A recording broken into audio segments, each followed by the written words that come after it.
नमस्कार बच्चों, आज मैं आपके लिए कक्षा 9 की हिंदी व्याकरण से जुड़ी वर्कशीट नंबर 34 लेकर आई हूँ। इसके अंदर आज हम प्रत्यय के बारे में पढ़ेंगे और जानेंगे कि प्रत्यय क्या होते हैं और किस तरह वो शब्दों में जुड़कर उसके अर्थ में परिवर्तन करते हैं। तो प्रत्यय से जुड़ी पहली बात जो हमारे सामने रखी गई है वो क्या है कि पढ़ते लिखते समय और कभी किसी से बात करते समय बच्चों आपने ध्यान दिया होगा कि कुछ ऐसे शब्द होते हैं जिनके पीछे नए नए शब्द जुड़कर उसे नया आकार देते हैं। जैसे मिठास के पीछे ई और आस जुड़कर मिठाई और मिठास बन गया।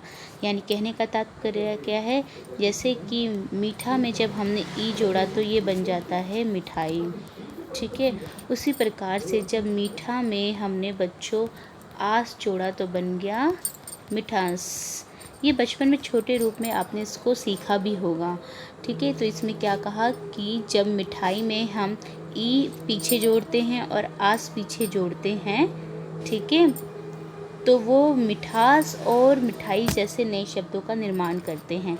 इस तरह कई शब्दों के पीछे तथा आस जैसे पीछे ई तथा आस जैसे कई अन्य शब्द या वर्ण जुड़कर एक नए प्रकार का शब्द बनाते। ऐसे जुड़ने वाले पीछे के शब्दों को प्रत्यय कहा जाता है। इसके द्वारा संज्ञा विशेषण आदि बनाया जाता है। और क्या बनाते हैं हम?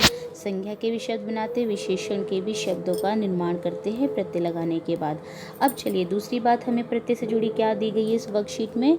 ठीक है, ये बात हमें बताई जा रही है यहाँ पे कि प्रत्यय दो शब्दों से बना है, प्रति जमा आए।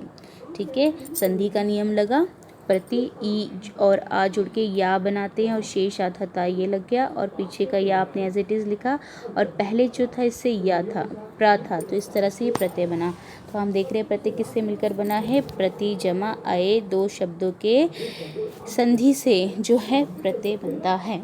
प्रति का अर्थ होता है जिसके अंदर, इसका क्या अर्थ है, साथ में लेकिन बाद में है। और आय का अर्थ क्या होता है, चलने वाला, यानी बाद में चलने वाला। अतएव प्रत्यय का अर्थ है कि शब्दों के साथ पर बाद में चलने वाला या लगने वाला जो होता है वो क्या होते हैं, प्रत्यय होते हैं। प्रत्यय और प्रत्यय को और क्या यहाँ पे इन्होंने बताया कि प्रत्यय जो है अभिकारी शब्दांश है, यानी जिनका कोई परिवर्तन नहीं हो सकता। अभिकारी शब्द का अर्थ क्या होता है, ऐसे शब्द जो कि किसी भी स्थिति में परिवर्तित नहीं होते हैं। ठीक है, और क्या करते हैं, वो शब्दों के अंश होते हैं। देखिए आप देख सकते हैं जैसे कि वहाँ पे ई था, वो भी किसी शब्द का अंश ही ले सकते हो। आस है किसी शब्द का, वो क्या है, छोटा सा हिस्सा है, इसका कोई विशेष अर्थ नहीं होता है, परंतु जब ये मूल शब्दों के साथ जुड़ जाते हैं, ठीक है, यानी शब्द के बाद जब पीछे से ये जुड़ जाते हैं, प्रत्यय जब जुड़ जाते हैं जो मूल शब्दांश होते हैं, तो ये नया शब्द निर्मित करते हैं। ठीक है, तो जिससे क्या होते हैं, नए शब्द का रूप जो है, अर्थ जो है, जो पुराने वाले शब्द का होता है बदल के नया हो जाता है। ठीक है, इसलिए इन्हें शब्दों के अंश भी कहते हैं।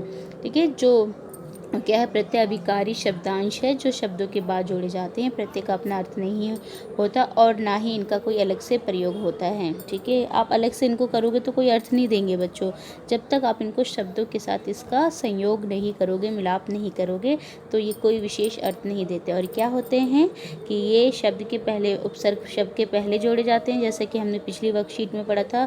और प्रत्यय शब्द में सदैव क्या होते हैं, ये पूछ की तरह काम करते हैं। प्रत्यय क्या करते हैं, पूछ की तरह। तो आप एक तरह से ऐसे देखते हैं, शब्द के जो बाद लगते हैं, यानी मूल शब्द के बाद जो लगते हैं वो होते हैं प्रत्यय, और मूल शब्द से जो पहले लगते हैं वो होते हैं आपके उपसर्ग। क्या होते हैं बच्चों, उपसर्ग। तो इस तरह से आप इस बात को ध्यान रख सकते हैं। आगे बढ़ते हैं बच्चों। थर्ड नंबर की बात इस टॉपिक में क्या दी गई है, जैसे अक एवं ता प्रत्यय लगने पे पाठक और मनुष्यता, यानी मनुष्य में जब ता लग गया तो मनुष्यता बन गई, और पाठक में अक प्रत्यय लगा तो पाठक बन गया। पाठ में जब अक प्रत्यय लगा तो पाठक बन गया। ठीक है, आगे बढ़ते हैं। प्रत्यय लगने पे नए शब्द में संधि नहीं होती। क्या होती है, हम उसको संधि के नियम से नहीं ले सकते हैं, संधि नहीं होती, बल्कि अंतिम वर्ण में मिलने वाला प्रत्यय में स्वर की मात्रा लग जाती है। यानी जो स्वरों की मात्रा होती है उसका क्या होता है, रूप बदल के लगता है, लेकिन व्यंजन होने पर वो पहले की तरह ही बना रहता है। लेकिन अगर व्यंजन होगा कोई अंत में तो क्या होगा, वो उसी तरीके से लिखा जाएगा। परंतु अगर स्वर दिखता है हमें लास्ट में पहले वाले जैसे शब्द के, उसमें मान लो कि आप ऐसे समझ सकते हैं जैसे कि ये शब्द था, ठीक है, तो यहाँ पे जैसे शब्द में आ तो छुपा ही हुआ है, तो ये आ जो है स्वर का काम करेगा, अगले वाला जो आपका प्रत्यय होता है। परंतु मान लो कि यहाँ पर जो है ऐसे लिखा होगा का, तो ये क्या है, जब ये लग गया तो ये का है, व्यंजन बन गया, तो ये व्यंजन का काम करेगा और इसमें कोई परिवर्तन नहीं होता है बच्चों। अब आगे बढ़ते हैं। इसमें अब प्रत्यय के बारे में कुछ छोटी सी और बात हमें बताई गई है। चलो चौथे नंबर का पॉइंट हमें समझाया जा रहा है कि और क्या खासियत होती है। प्रत्यय के भेद के बारे में बताया। प्रत्यय के मूलतः दो प्रकार होते हैं। पहला कृत प्रत्यय, जिसे हम कृदंत भी कहते हैं, और दूसरा तद्धित प्रत्यय। कृत प्रत्यय क्या होता है? वे प्रत्यय जो क्रिया के मूल रूप यानी धातु में जोड़े जाते हैं, कृत प्रत्यय कहलाते हैं। जैसे लिख में अक जुड़ा तो लेखक बना। यहाँ अक का अक कृत प्रत्यय है क्योंकि वह क्रिया में लगता है, तथा लेखक कृदंत शब्द है। इसके दो भेद हो जाता है, विकारी कृत प्रत्यय और अविकारी कृत प्रत्यय। ये प्रत्यय क्रिया या धातु को नया अर्थ देते हैं।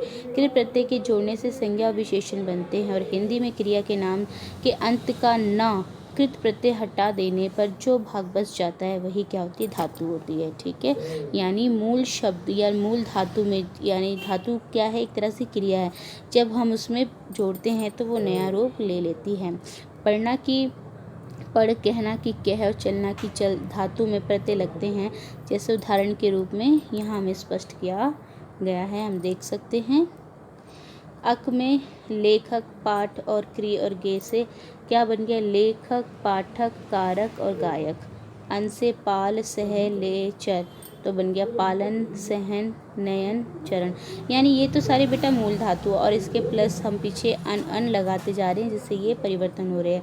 अना का घट, तुल, वद, विद में जुड़ा तो ये सारे बन गए। फिर अनीय में मान, रम, दृक्ष, पुश्रु जुड़ा तो माननीय, रमणीय, दर्शनीय, पूजनीय बना। आ में सुख, भूल, जाग, पूज, हिश, मिश जुड़ा तो आ जुड़ने से भूखा, सूखा, जागा, पूजा, इच्छा, मिश्रा बन गया। तो इस तरह से देख लिया आप किस तरह से ये जितने भी जो हैं, जितने ये प्रत्यय थे, शब्दांश थे, जब इनके पीछे जुड़े तो नया शब्द बन गया। ये देखिए पीछे सारे लगे का, लेकिन इसमें आ भी जुड़ रहा है।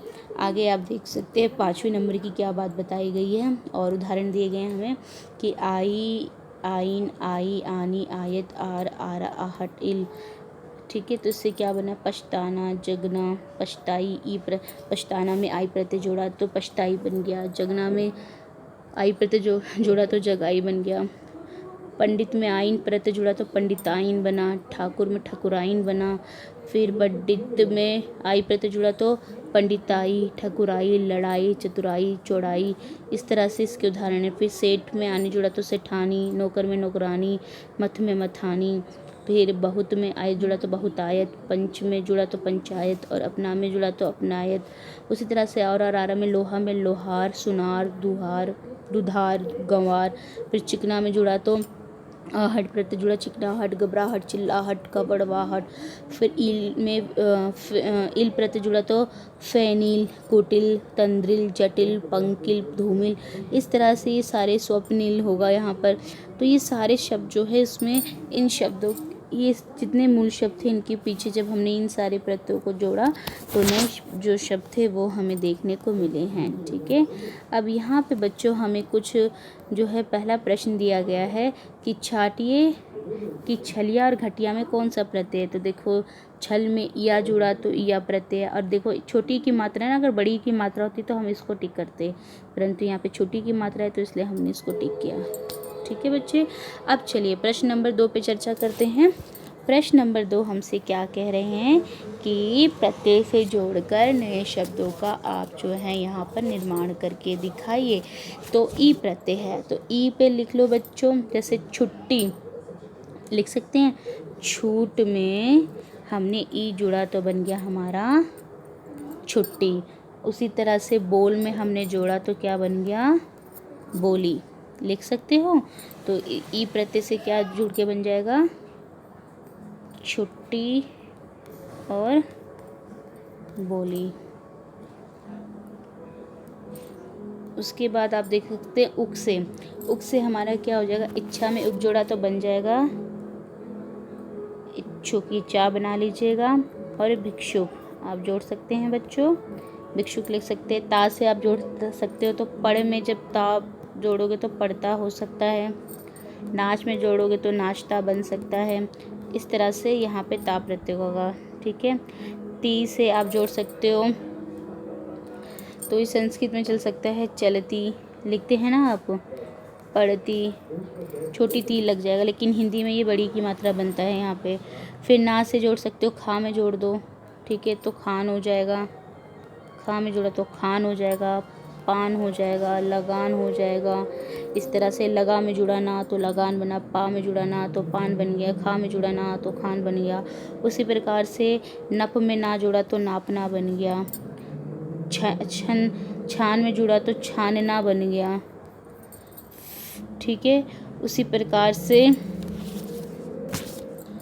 आप इसमें या का ले लीजिए, जैसे चरम ले लो आप, यहाँ पे माँ है चर का तो चरम हो जाएगा, ठीक है। फिर उसके बाद या से ले लो, या से आप जोड़ सकते हो बच्चों, जैसे कि यहाँ पर लालित से जुड़ा है, लालित्य बन जाएगा आपका, लालित्य। ललित में जुड़ता है ना, ऐसे ललित होता है तो इसमें या जुड़ता है तो बन जाता है बच्चों, जब आप इसमें या जुड़ते हो तो बन जाता है लालित्य, ठीक है। स्वस्थ में जब आप जोड़ोगे, स्वस्थ में या प्रत्यय जोड़ोगे तो बन जाता है आपका, क्या बन जाता है, स्वास्थ्य, ठीक है। इस तरह से आप इसको कर सकते हैं। उसके बाद आपका जो है ना है, ना शायद हम आपको बता चुके हैं। ना से आपने पढ़ना लिख सकते हो, चलना लिख सकते हो बच्चों आप यहाँ पे, ठीक है। अगर छूट गया हो तो पढ़ना, चलना, नहाना, पीछे नाना सारे प्रत्यय लगे पड़े हैं। फिर उसके बाद आप यहाँ पर या प्रत्यय जोड़ सकते हो, तो मान लो या प्रत्यय में मैंने जोड़ दिया, विद में मैंने जोड़ा, विद्या से बना, या जुड़ेगा तो विद्या बन जाएगा आपका, ठीक है। तो इस तरह से आप इसको लिख सकते हैं, ठीक है। उसके बाद आपका रू है, तो रू में जैसे मैं अगर गे में रू जोड़ दूँ तो गेरू बन जाएगा, ठीक है। तो इस तरह से यहाँ पे गेरू बन गया। आगे बढ़ते हैं, वाला, ठीक है, तो नाचने वाला, खाने वाला, चलने वाला, ऊपर वाला। तो इस तरह से आप वाला प्रत्यय, सब्जी वाला लिख लेते हो, दुकानदार वाला लिख सकते हो आप, तो ये वाला प्रत्यय हो जाता है। उसके बाद है आपका ए या, वे या, ये जो प्रत्यय होते हैं, जैसे आपने रख से जोड़ा तो रखैया बन जाएगा, खा से जोड़ा तो खवैया बन जाएगा, वैया प्रत्यय आ जाता है इसमें, खवैया बन जाता है आपका, गवैया बन जाता है, नचैया बन जाता है। ये दोनों को मिक्स करके ही मैं लिख रही हूँ, ए और वैया से, ठीक है। फिर उसके बाद हार प्रत्यय है, तो होनहार कर लो आप, होनहार कर लो। इसी तरह से हार पीछे लगा के आप बहुत सारे शब्द बना सकते हो, ठीक है। इन प्रत्यय है, तो जोग से, जोग में इन प्रत्यय जोड़ा तो बन गया आपका जोगिन बन गया, ठीक है, जोगिन ले लो। इसी तरह से आप इसमें लिख सकते हो तेलिन, तेलिन लिख लो बच्चों, मालिन लिख लो आप, मालिन लिख सकते हो। उसके बाद है कौन, फिर आपका ए प्रत्यय है, ए प्रत्यय के लिए आप लिख सकते हो, जैसे कि धीर से बना है तो धीर से बन जाएगा धीरे, ए प्रत्यय लग गया। पीछा से लिख सकते हो, पीछे बन जाएगा, ए प्रत्यय लग जाएगा। बदला से बदले बन जाएगा, यहाँ पे बदले, ए प्रत्यय लग गया, ठीक है। फिर ए है, तो जैसे कुंती का पुत्र है तो कुंती में ए जुड़ता है, जैसे मैं लिख दूँ कुंती, तो कुंती में जब ए जोड़ोगे तो ये बनता है कौनते, क्या बन जाता है बच्चों, कौनते बन जाता है। इसी तरह से और भी आप शब्द ढूंढ के लिख सकते हैं। एरा है, एरा प्रत्यय जैसे लिख सकते हो चचेरा, ठीक है, चा बना लेना इसको, ममेरा, फुफेरा, इस सब में बेटा एरा प्रत्यय लगता है, ठीक है। ओला, ओला से आप यहाँ पे ओला प्रत्यय है, तो ओला प्रत्यय के लिए आप जो है बना सकते हैं यहाँ पे ये वाला शब्द खटोला, क्या लिख सकते हैं, खटोला।